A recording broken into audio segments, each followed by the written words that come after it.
परम पूज्य मालिक को कोटि कोटि प्रणाम। सभी अभ्यासी भाई बहनों को नमस्कार। विषय है हृदय की अच्छाइयाँ विकसित कीजिए। चारी जी कहते हैं, प्रश्न है मालिक, हाँ बाबूजी ने 2 वाक्यों में कहा है, अंदर से भी वही बनिए जो आप बाहर से हैं। अगर आप सोचते हैं कि आप भले आदमी हैं और आप कभी झूठ नहीं बोलते और आप खुश हैं, तो अंदर से भी वैसा ही बनिए, ये वही अवश्य है। अंदर और बाहर कोई अंतर नहीं। दूसरा वही कहिए जो आपका मतलब हो, आपका वही मतलब हो जो आप कहें। क्या आप समझ रहे हैं? क्योंकि यदि आप वही कहते हैं जो आपका मतलब है और आपका वही मतलब है जो आप कहते हैं, मनुष्य की यही पूर्ण सच्चाई है। हम तमाम झूठ बोलते हैं, कई झूठ हम जानबूझकर बोलते हैं, कई झूठ हमारे ऊपर समाज द्वारा लाद दिए जाते हैं। हम गुड मॉर्निंग कहते हैं जबकि आप जानते हैं हम उस सुबह से नफ़रत करते हैं। हाँ, उदाहरण के लिए आज सुबह मैं जगा और मैंने कहा, एक सुबह और क्यों? वह इसकी गवाही दे सकती है। मैं अपने मालिक को संबोधित कर रहा था। मैंने कहा, मुझे एक सुबह और क्यों देखनी पड़ती है? क्या मैं इन्हें काफ़ी नहीं देख चुका हूँ? कोई उत्तर नहीं मिला।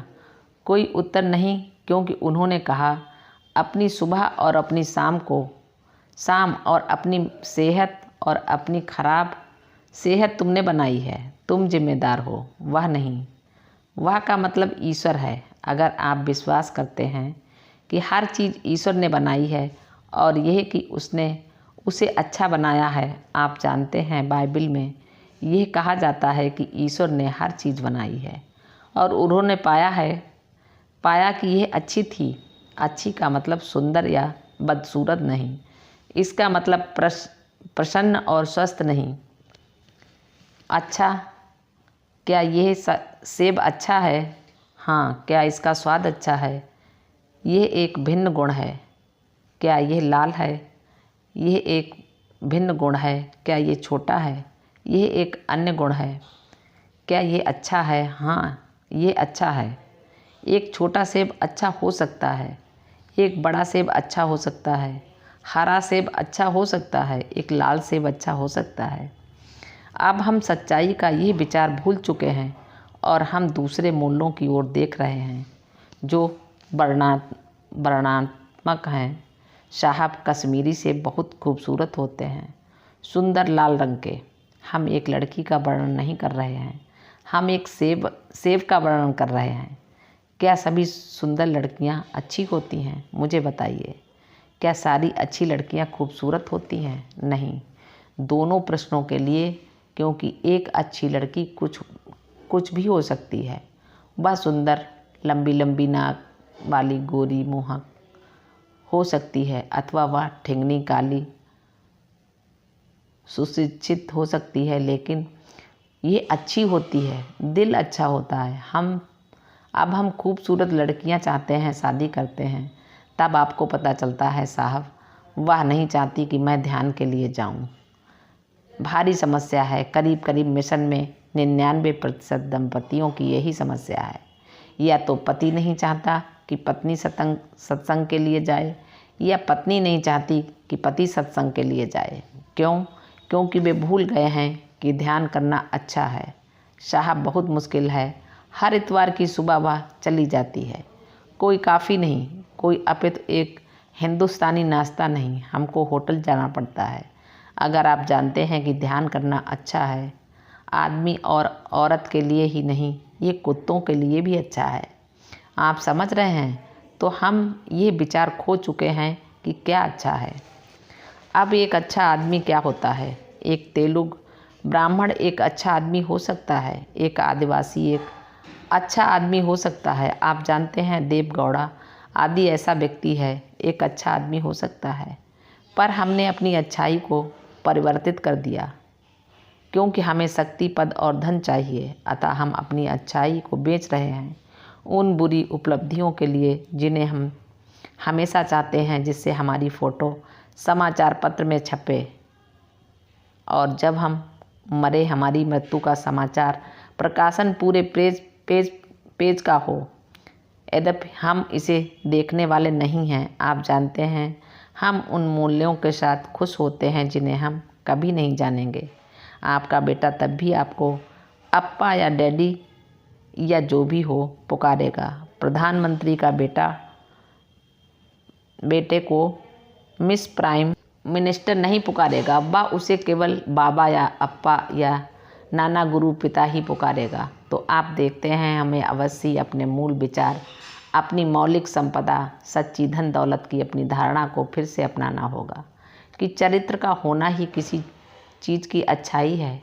यदि एक सेब अच्छा है, इसका एक अच्छा लक्षण है, इसे और कुछ नहीं चाहिए। इसलिए हम सबको एक इंसान होने की उस अच्छाई को फिर से प्राप्त करने की कोशिश करनी है। अगर आप ऐसा सोचते हैं, अब आप अगले पायदान पर पहुंचेंगे। एक अच्छा व्यक्ति क्या होता है? अच्छा मांस और हड्डियाँ नहीं, एक अंधा आदमी भी एक अच्छा आदमी हो सकता है। एक लंगड़ा आदमी भी एक अच्छा आदमी हो सकता है। ऐसा है ना? एक गूंगा आदमी का अच्छा आदमी हो सकता है। तो जिन्हें हम वासनाएं, इंद्रियां कहते हैं, उनका कोई मतलब नहीं होता। जहाँ तक हमारी अच्छाई का संबंध है साहब, वह एक अच्छा वक्ता है। परंतु जरूरी नहीं है कि एक अच्छा वक्ता अच्छा आदमी भी हो। वह एक झूठा हो सकता है, आप जानते हैं। अथवा जैसा कि उत्तर प्रदेश में वे लोग लायर कहते हैं, सारे वकील लायर्स की तरह गलत उच्चारण किए जाने पर झूठ बोलते हैं। लॉयर वकील के लिए वे लोग लायर बोलते हैं। मैंने एक बार एक आदमी से पूछा, किस तरह का, दीवानी या फौजदारी? उसने कहा, साहब मैं फौजदारी का एक लॉयर वकील हूँ। मैंने कहा, बहुत खूब। झूठों की सबसे अच्छी किस्म आप जानते हैं। तो आप देखते हैं, आपको आदमी का निर्णय उसकी नज़र, उसकी बातचीत, वह कैसा दिखता है, इससे नहीं करना चाहिए। इस मामले में वे अप्रासंगिक हैं। क्या वह अच्छा है? हाँ, तब इससे अंतर नहीं पड़ता यदि वह बहरा, गूंगा और अंधा है। पर आज सभी लड़कियां अमिताभ बच्चन चाहती हैं। यहाँ कर्नाटक में एक लंबी नाक वाला व्यक्ति हुआ करता था, उसका क्या नाम है? राजकुमार। मालिक राजकुमार हंसते हैं। मुझे मालूम है, मैं अवश्य ही कर्नाटक के कुछ कट्टर लोगों को नाराज़ कर रहा हूँ, पर वह मेरी आलोचना से परे हैं, इसलिए हंसते हैं। तो जब हम एक अच्छे आदमी को देखते हैं, अवश्य ही उसकी अच्छाई की आभा दिखाई पड़नी चाहिए। जब मैं एक अच्छा सेब देखता हूँ, मैं जानता हूँ कि ये अच्छा सेब है। मैं एक लाल सेब या एक बड़े सेब की मांग नहीं कर रहा हूँ। अब अगर आप अमेरिका जाते हैं, बड़ा और अधिक बड़ा, उतना ही ज़्यादा अच्छा। कैलिफोर्निया के संतरे सबसे बड़े होते हैं। नेवादा के तरबूज सबसे बड़े होते हैं। ऐसी ही चीज़ें आप देखते हैं, पर हम इसमें विश्वास नहीं करते। हम अच्छाई में विश्वास करते हैं। अच्छाई का कोई आकार नहीं होता। आप बड़ी अच्छाई या छोटी अच्छाई नहीं कह सकते। ईश्वर कृपा करके मुझे कोई छोटी अच्छाई दीजिए, जिससे मेरा शेष भाग सब चीज़ों में लिप्त हो सके। ये संभव नहीं है। अच्छाई अच्छाई होती है। अगर आपको अच्छाई चाहिए, आप अन्य सभी संबंधित या असंबंधित प्रवृत्तियाँ, विशेषताएं नहीं रख सकते। आप एक अच्छा आदमी और एक झूठ बोलने वाला एक साथ नहीं हो सकते। आप एक अच्छा आदमी और एक धोखेबाज नहीं हो सकते। धोखेबाज नहीं, आप एक अच्छा आदमी नहीं हो सकते और अपने पेशे में प्रगति के लिए दूसरे के कंधों पर चढ़ने की कोशिश नहीं कर सकते। इसलिए लोग अच्छे नहीं बनना चाहते। साहब, आज के ज़माने में कैसे सच्चा हुआ जाए? पहला सवाल, अगर कारोबार में हम झूठ न बोलें तो हमें रोज़गार नहीं मिलता।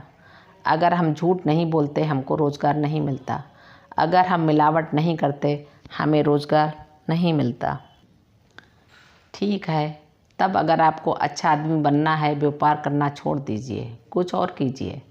क्या साहब, पहले ध्यान कीजिए, अच्छा बनिए, तब अंदर से आप जान जाएंगे कि क्या करना है ना? ऐसे लोग हैं जो पेड़ों के नीचे नारियल बेचते हैं और वे रोज़ कई 100 रुपए कमा लेते हैं।